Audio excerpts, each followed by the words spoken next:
ಇನ್ನು ನೀವು ಬಂಗಾರದ ಗಣಿ ಚಾನೆಲ್ಗೆ ಸಬ್ಸ್ಕ್ರೈಬ್ ಆಗದಿದ್ದರೆ ಈ ಕೂಡಲೇ ಸಬ್ಸ್ಕ್ರೈಬ್ ಬಟನ್ ಅನ್ನು ಕ್ಲಿಕ್ ಮಾಡಿ ಹಾಗೂ ದಿನನಿತ್ಯದ ಅಪ್ಡೇಟ್ಸ್ಗಳಿಗಾಗಿ ಬೆಲ್ ಐಕಾನ್ ಅನ್ನು ಪ್ರೆಸ್ ಮಾಡಿ. ಭಾರತ ದೇಶಕ್ಕೆ ಸಂವಿಧಾನ ತಂದುಕೊಟ್ಟ ಮಹಾನ್ ಚೇತನ ಸಂವಿಧಾನ ಶಿಲ್ಪಿ ಅಂಬೇಡ್ಕರ್ ಅವರನ್ನ 1952ರಲ್ಲಿ ಕಾಂಗ್ರೆಸ್ ಪಕ್ಷ ಸೋಲಿಸಿದೆ.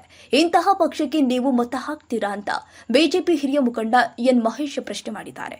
ಪಟ್ಟಣದ ಕಾರ್ತಿಕ್ ಘೋರ್ಪಡೆ ಅವರ ನಿವಾಸದ ಆವರಣದಲ್ಲಿ ಹಮ್ಮಿಕೊಂಡಿದ್ದ ಪರಿಶಿಷ್ಟ ಜಾತಿ ಸಮಾವೇಶದಲ್ಲಿ ಮಾತನಾಡಿದರು. ಸಾರಾಯಿ, ಬಿಯರ್, ಬ್ರಾಂದಿಗಳ ದರ 1-2ರಷ್ಟು ಜಾಸ್ತಿ ಮಾಡಿ ಗ್ಯಾರಂಟಿಗಳನ್ನ ಕೊಟ್ಟಿರುವ ಕಾಂಗ್ರೆಸ್ ಪಕ್ಷಕ್ಕೆ ಮತವನ್ನ ಧಿಕ್ಕರಿಸಬೇಕು. ಬರೋಡಾದ ಮಹಾರಾಜರು ಸೇರಿ 3 ಜನ ರಾಜ ಮನೆತನದವರು ಕೊಟ್ಟ ಶಿಷ್ಯ ವೇತನದಿಂದ ಡಾಕ್ಟರ್ ಬಿಆರ್ ಅಂಬೇಡ್ಕರ್ ಅವರು ವಿದೇಶದಲ್ಲಿ ಓದಲು ಅನುಕೂಲವಾಗಿದೆ. ಪ್ರಧಾನಿ ಮೋದಿ ಡಾಕ್ಟರ್ ಬಿಆರ್ ಅಂಬೇಡ್ಕರ್ ಹೆಸರಲ್ಲಿ ಕೋಟ್ಯಾಂತರ ರೂಪಾಯಿ ಖರ್ಚು ಮಾಡಿ ಪಂಚತೀರ್ಥವನ್ನ ಅಭಿವೃದ್ಧಿ ಮಾಡಿದ್ದಾರೆ. ಈ ಹಿನ್ನೆಲೆ ಎಲ್ಲರೂ ಕೂಡ ಬಿಜೆಪಿಗೆ ಮತ ನೀಡಬೇಕು ಅಂತ ಮನವಿ ಮಾಡಿದ್ದಾರೆ. ಬಿಜೆಪಿಯ ಹಿರಿಯ ಮುಖಂಡ ಕಾರ್ತಿಕ್ ಘೋರ್ಪಡೆ ಮಾತನಾಡಿ, ಗ್ಯಾರಂಟಿಗಳು ಚುನಾವಣಾ ಸಮಯವಾದ್ದರಿಂದ ಬಂದಿರಬಹುದು. ಚುನಾವಣೆ ನಿಂತ ಮೇಲೆ ಬರೋದು ಅನುಮಾನ. ಕಳಂಕವಿಲ್ಲದೆ 10 ವರ್ಷಗಳ ಆಡಳಿತ ನಡೆಸಿದ ಪ್ರಧಾನಿ ಮೋದಿಯೇ ಸಮರ್ಥ ಆಡಳಿತದ ಭರವಸೆ ನೀಡಿದ್ದಾರೆ ಎಂದರು.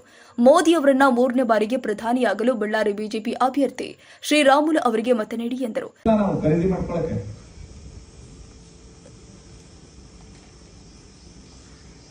ಯೋಚನೆ ಮಾಡಿ ಬಂಧುಗಳೇ, ಬಾಬಾ ಸಾಹೇಬರಿಗೆ ಅವಮಾನ ಮಾಡಿದಂತಹ, ಬಾಬಾ ಸಾಹೇಬರಿಗೆ ಅನ್ಯಾಯ ಮಾಡಿದಂತಹ ಕಾಂಗ್ರೆಸ್ ಪಕ್ಷನ ಸೋಲಿಸಿ ಬಾಬಾ ಸಾಹೇಬರಿಗೆ ಗೌರವ ತಂದುಕೊಟ್ಟಂತಹ ಭಾರತೀಯ ಜನತಾ ಪಾರ್ಟಿಯ ನರೇಂದ್ರ ಮೋದಿ ಅವರನ್ನ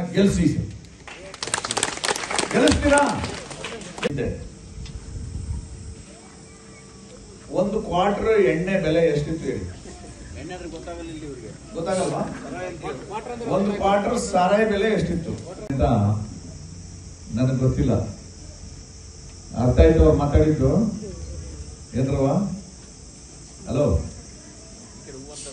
ಸಾಹೇಬ್ರು ಮಾತಾಡಿದ್ದು ಅರ್ಥ ಆಯ್ತಾ? ಮಹಾರಾಜರು ಮಾತಾಡಿದ್ದು ಅರ್ಥ ಆಯ್ತಾ? ಮಹಾರಾಜರಿಗೆ ಮನೇಲಿ ಕೂತಿರೋ ಜಾಗಕ್ಕೆ ಎಲ್ಲ ಮಾಹಿತಿ ಸಿಗುತ್ತೆ. ನಮಗೆ ನಮ್ಮ ಪಕ್ಕದ ಮನೆ ಮಾಹಿತಿನೇ ಗೊತ್ತಿರಲ್ಲ. ಹೇಳ್ಬೇಕು ನೀವು. ಎಷ್ಟಿತ್ತು? ಹೆಣ್ಮಕ್ಳು ಗೊತ್ತಾಗಲ್ಲ, ಗಂಡಸರು ಇಲ್ಲಪ್ಪ. 80 ರೂಪಾಯಿ ಸರ್. ಎಷ್ಟಿತ್ತಣ್ಣ? 80. 40 ರೂಪಾಯಿ ಇತ್ತು. ಇವತ್ತು ಎಷ್ಟಿದೆ? ಇವತ್ತು ಎಷ್ಟಾಗಿದೆ? 60. ಎಷ್ಟು ಜಾಸ್ತಿ ಆಯ್ತು? ಎಷ್ಟು ಕ್ವಾರ್ಟರ್ ಕುಡಿತೀಯ ನೀನು ಡೈಲಿ? ಯಾರು ಕುಡಿಯೋರು? ಅದೇನು ತಪ್ಪೇನಿಲ್ಲ ಅಲ್ವಾ? ಶ್ರೀಮಂತರು ಒಳ್ಳೆ ತರಾಯಿ ಕುಡಿತಾರೆ, ನಾವೆಲ್ಲ ಬಡವರು ಚೀಪಾಗಿ ಸಿಗುವಂತ ಎಣ್ಣೆ ಹೊಡಿತೀವಿ ಅಷ್ಟೇ.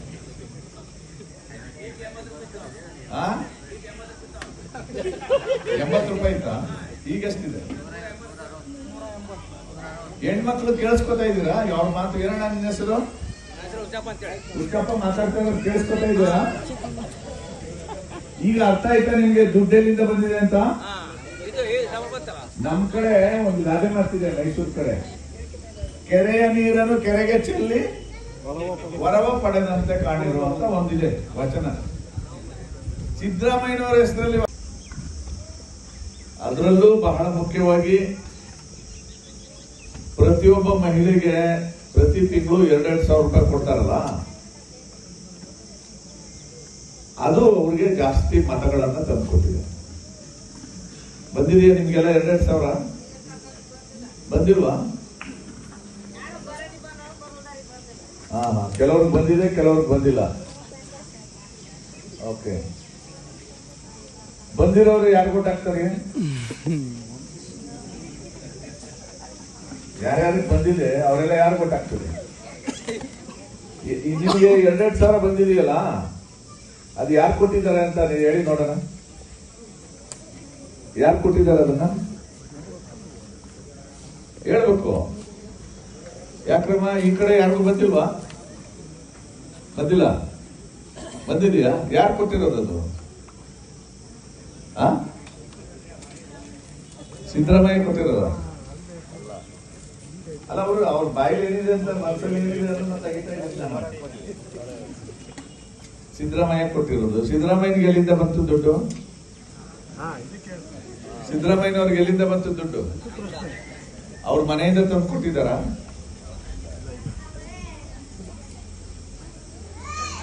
ನಿಮಗೆ ಗೊತ್ತಿರ್ಲಿ, ಇದ್ರ ಬ್ಯಾಕ್ಗ್ರೌಂಡ್ ತುಂಬಾ ಎಳೆಯೋದು ಬೇಡ. ನಿಮಗೆ ಒಂದು ಸ್ಪಷ್ಟನೆ ಕೊಟ್ಬಿಡ್ತೀನಿ ನಾನು. ಈ ಗ್ಯಾರಂಟಿಗಳು ದಲಿತರ ಮನೆಯ, ಬಡವರ ಮನೆಯ, ಗಂಡಸರು ಜೋಬಿಂದ ದುಡ್ಡು ಕಿತ್ಕೊಂಡು ಹೆಚ್ಚುವರಿ ದುಡ್ಡನ್ನ ಅವ್ರ ಮನೆ ಹೆಂಗಸರಿಗೆ ಕೊಡ್ತಾ ಇದ್ದಾರೆ. ಯಾರ ದುಡ್ಡಿದು? ನಮ್ ದುಡ್ಡು. ನಮ್ ದುಡ್ಡು ಕಿತ್ಬಿಟ್ಟು ನಮ್ಮ ಹೆಣ್ಮಕ್ಳಿಗೆ ಕೊಟ್ಬಿಡ್ತಾರೆ. ಯಾತಕ್ಕೆ ಕೊಡ್ತಾ ಇದ್ದಾರೆ ಅಂದ್ರೆ ಓಟ್ ಹಾಕ್ಸ್ಕೊಳಕ್ಕೆ. ಓಟ್ ಹಾಕ್ಸ್ಕೊಳಕ್ಕೆ.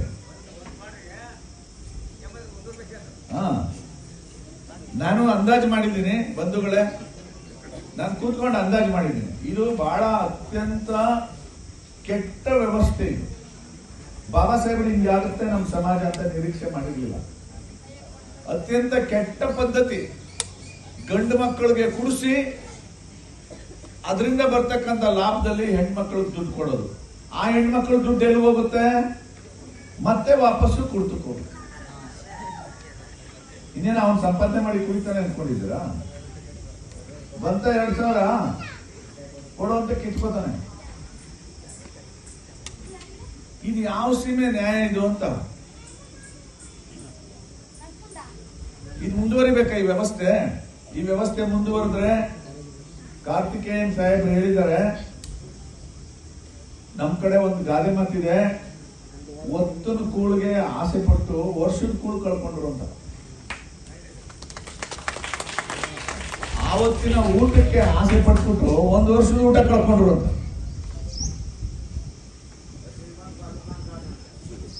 ಏನಣ್ಣ?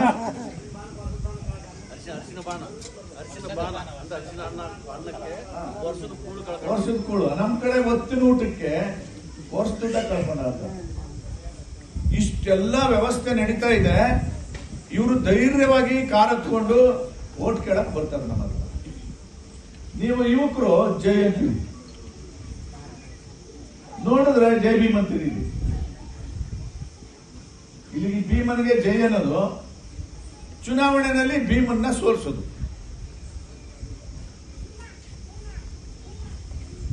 ಬದಲಾಯಿಸ್ಕೊಳ್ಳಿ. ನಿಮ್ಮ ಆಲೋಚನಾ ಕ್ರಮವನ್ನ ಬದಲಾಯಿಸಿಕೊಳ್ಳಿಲ್ಲ ಅಂದ್ರೆ ನಮ್ಮ ಬದುಕು ಬದಲಾಗಲ್ಲ.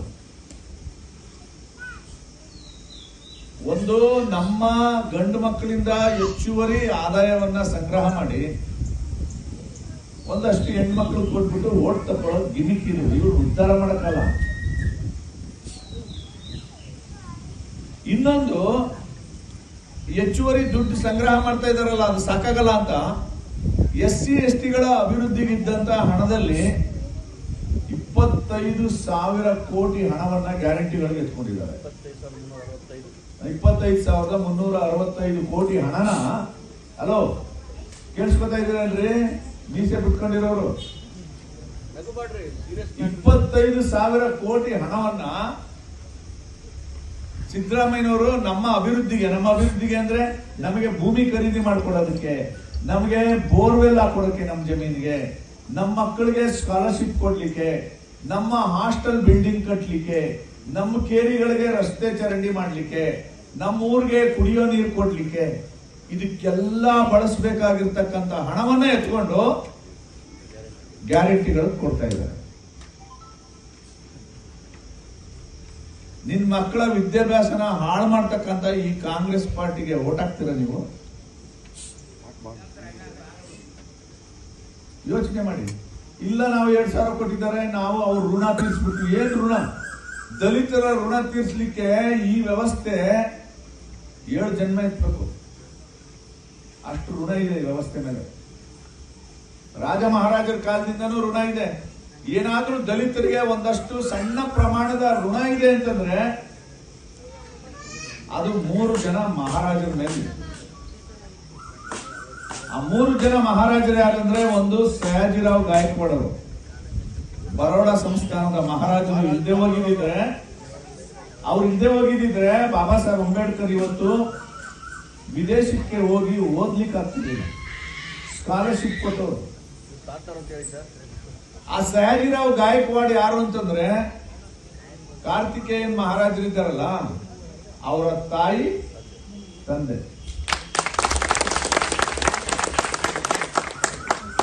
ಆಗ ಸ್ಕಾಲರ್ಶಿಪ್ ಹಾಸ್ಟೆಲ್ ಏನೂ ಇರಲಿಲ್ಲ ಆ ಕಾಲದಲ್ಲಿ. ಮೊಟ್ಟ ಮೊದಲು ಹಾಸ್ಟೆಲ್ ತೆಗೆದವರು SC-ಗಳಿಗೆ, ಅದರಲ್ಲೂ ಅಸ್ಪೃಶ್ಯರಿಗೆ. ನಾವೇನು ಹೊಲೆರು ಮಾದಿಗರು ಅಂತೀವಿ. ಈ ಸಮಾಜಕ್ಕೆ ಬರೋಡ ಮಹಾರಾಜರು ಹಾಸ್ಟೆಲ್ ತೆಗಿಲಿಲ್ಲ ಅಂದ್ರೆ ನಾವೆಲ್ಲ ಓದ್ತಿರ್ಲಿಲ್ಲ. ಅಲ್ಲಿಂದ ಬಂದ್ರೆ ಕೊಲ್ಲಾಪುರದ ಮಹಾರಾಜರು, ಛತ್ರಪತಿ ಶಾಹು ಮಹಾರಾಜರು ನಮಗೆ ಮೀಸಲಾತಿ ಕೊಟ್ಟವರು. ಮೂರನೇದು ಮೈಸೂರು ಮಹಾರಾಜರು ನಾಲ್ವಡಿ ಕೃಷ್ಣರಾಜ ಒಡೆಯರ್. ನಾಲ್ವಡಿ ಕೃಷ್ಣರಾಜ ಒಡೆಯರ್ ಕಾಲದಲ್ಲಿ ಮೈಸೂರು ಸಂಸ್ಥಾನದಲ್ಲಿ 800 ಶಾಲೆಗಳನ್ನ ಅಸ್ಪೃಶ್ಯರಿಗೋಸ್ಕರ ತೆಗೆದಿದೆ.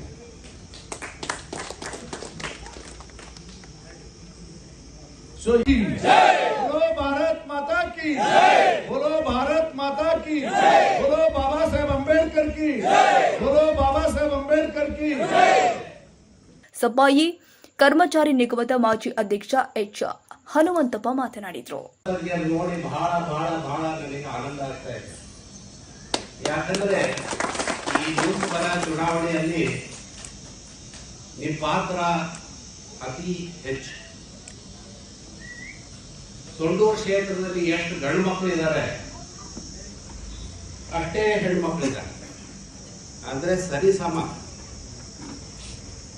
ಈ ಚುನಾವಣೆಯಲ್ಲಿ ನೀವೇನ್ ತೀರ್ಮಾನ ತಗೊಂಡು ಯಾರು ವೋಟ್ ಹಾಕ್ತಿರೋ ಅವರೇ ಖಂಡಿತವಾಗಿ ಆಗಿ ಬರ್ತಾರೆ. ಇದು ದಯವಿಟ್ಟು ನಾನಂತೂ ಅರ್ಥ ಮಾಡ್ಕೊಂಡ್ಬಿಟ್ಟಿದ್ದೀನಿ. ತಾವೆಲ್ಲರೂ ನನಗಂತದೆ SC ಸಮಾಜಕ್ಕೆ ಸಂಬಂಧಪಟ್ಟ ಮಹಿಳೆಯರು, SC ಸಮಾಜ ಮತ್ತೆ ಅಂಬೇಡ್ಕರ್ ಬಗ್ಗೆ ಈಗಾಗಲೇ ಹನುಮಂತಪ್ಪನವರು ಕೆಲವೊಂದು ವಿಷಯಗಳು ಹೇಳಿದ್ರು. ಯಾವ ರೀತಿ ಕಾಂಗ್ರೆಸ್ ಪಕ್ಷ ಒಂದು ಕ್ಯಾಂಡಿಡೇಟ್ ಹಾಕಿ ಅವರಿಗೆ ಸೋಲಿಸಿದ್ದಾರೆ. ಬಟ್ ಸೊಂಡೂರಿಗೆ ಮತ್ತೆ ಅಂಬೇಡ್ಕರ್ ಅವ್ರಿಗೆ ಏನು ಒಂದು ಸಂಬಂಧ ಐತಿ ನಿಮಗೆ ಗೊತ್ತಾಯ್ತೋ ಇಲ್ಲೋ ನನಗೆ ಗೊತ್ತಿಲ್ಲ. ಅದು ನಾನು ನಿಮಗೆ ನೆನಪು ಮಾಡಿಕೊಡ್ತೀನಿ, ಕೇಳಿಸ್ಕೊಳ್ರಿ ಎಲ್ಲರೂ ಸರಿಯಾಗಿ. ಆ ಸಂಬಂಧ ಇಷ್ಟು ನಿಕಟವಾದ ಸಂಬಂಧ ಐತೆ. ಅಂಬೇಡ್ಕರ್ ಎಲ್ಲಿ ಹುಟ್ಟಿದ್ರು? ಗುಜರಾತ್ನಲ್ಲಿ. ಅಂಬೇಡ್ಕರ್ ಎಲ್ಲಿ ಓದಿದ್ರು? ಗುಜರಾತ್ನಲ್ಲಿ. ಯಾರು ಒಂದು ಬಡ ಮನೆತನದಲ್ಲಿ ಹುಟ್ಟಿದ ವ್ಯಕ್ತಿ ಅದು ಅಂಬೇಡ್ಕರ್. ಅಲ್ಲೇ ಬರೋಡಾದಲ್ಲಿ ನಮ್ಮ ತಾತನವರು ಸಾಯಿರಾವ್ ಗಾಯಕ್ವಾಡ್ ಅವರು ಈ ಒಂದು ದಲಿತ ಹುಡುಗ ಬಹಳ ಹುಷಾರಾಗಿದ್ದಾನೆ, ಇವನು ಖಂಡಿತವಾಗಿ ಜೀವನದಲ್ಲಿ ಮುಂದೆ ಬರ್ತಾನಂತ ಹೇಳಿ ಅವನಿಗೆ ವಿದ್ಯಾಭ್ಯಾಸ ಕೊಟ್ಟು ಅವನಿಗೆ ಇಂಗ್ಲೆಂಡ್ಗೆ ಕಳಿಸಿ ಬ್ಯಾರಿಸ್ಟರ್ ಮಾಡಿ, ಅದೇ BR ಅಂಬೇಡ್ಕರ್ ನಮ್ಮ ಸಂವಿಧಾನ ಬರೀತಾರೆ. ಆದ್ರೆ ಸೊಂಡೂರ್ಗೆ ನಮ್ಮ ತಾಯಿಯವರು ಆ ಮನೆತನದಿಂದ ಬರೋರು, ಗಾಯಕ್ವಾಡ್ ಮನೆತನದಿಂದ ಬರೋರು.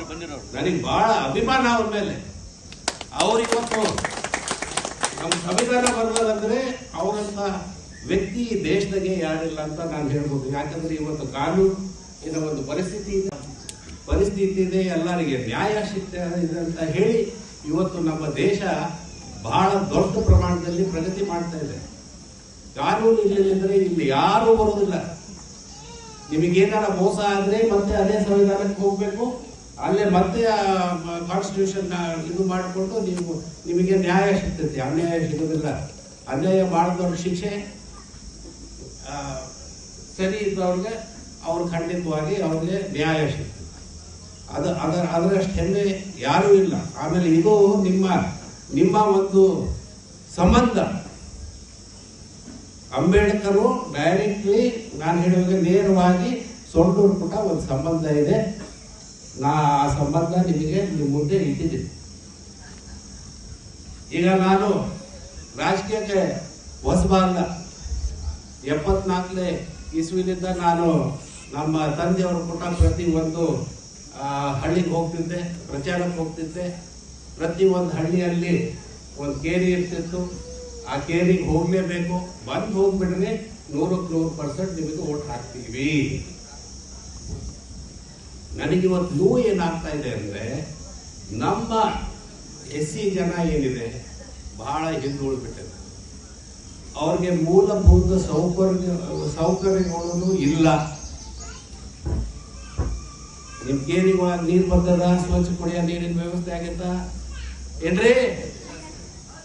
ಒಂದ್ ಹನಿ ಸ್ವಚ್ಛ ನೀರು ಬರ್ತದ? ನೀವು ಹೆಂಗ್ ಜೀವನ ಮಾಡಕತ್ತೀರಿ? ಅದೇ ಪಕ್ಷಕ್ಕೆ ನೀವು ಓಟ್ ಹಾಕುವಂತ ಬಂದ್ರೆ ನಿಮ್ಮ ಪರಿಸ್ಥಿತಿ ಇದೇ ಆಗೋದು. ಈ ಸತಿ ನಾವು ಬದಲಾವಣೆ ಮಾಡಲೇಬೇಕು. ಇವ್ರು ಯಾರು ಈ ದುಷ್ಟ ಕೆಲಸ ಮಾಡಿದ್ದಾರೆ ಅವ್ರಿಗೆ ಪಾಠ ಕಲಿಸಲೇಬೇಕು, ಬದಲಾವಣೆ ಮಾಡೇ ತಿರ್ಬೇಕು. ಮೋದಿ ಅವರೇನಂತ ಇಡೀ ದೇಶ ಏನಾಗತ್ತೈತಿ, ಮೋದಿ ಮೋದಿ ಮೋದಿ ಮೋದಿ. ಇಸ್ ಬಾರ್ 400 ಬಾರ್ ಅಂದ್ರೆ 400ಕ್ಕಿಂತ ಹೆಚ್ಚು ಸಂಸದರು ಗೆದ್ದು ಪಾರ್ಲಿಮೆಂಟ್ ಹೋಗ್ಬೇಕು ಬಿಜೆಪಿ ಕಡೆಯಿಂದ. ಈ ದೇಶಕ್ಕೆ ನಾವು ಮೂಲಭೂತ ಸೌಕರ್ಯಗಳು ತಂದುಕೊಡ್ಬೇಕಂದ್ರೆ ಈ ಸದ್ಯ ನಾವು ಮೋದಿ ಅವ್ರಿಗೆ ವೋಟ್ ಹಾಕಿ ಮತ್ತೆ ಪ್ರಧಾನಿ ಮಾಡಬೇಕು. ಆಗ್ಲೇ 10 ವರ್ಷ ಮಾಡ್ಯಾರ, ಆದ್ರೇನು ಅವ್ರ ಹೆಸರಿಗೆ ಏನು ಒಂದು ಕಳಂಕ ಬಂದಿಲ್ಲ. ಅವ್ರು ಯಾವ್ದಾರ ಭ್ರಷ್ಟ ಇದ್ರಾಗ ಏನಾರ ಸಿಗಿ ಹಾಕೊಂಡಾರೇನ್ರಿ?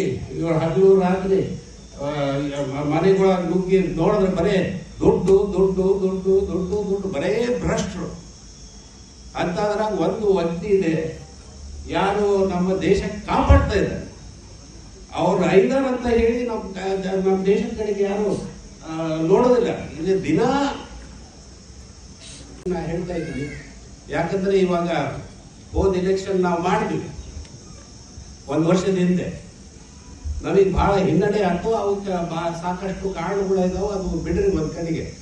ನಾನು ಹೇಳಿದೆ, ಹೆಣ್ಣು ಮಕ್ಕಳದು ನಮ್ಮ ಅಕ್ಕ ತಂಗಿಯರ ಓಟ್ ಏನಿದೆ ಅದು ಬಹಳ ಬಹಳ ಮುಖ್ಯ.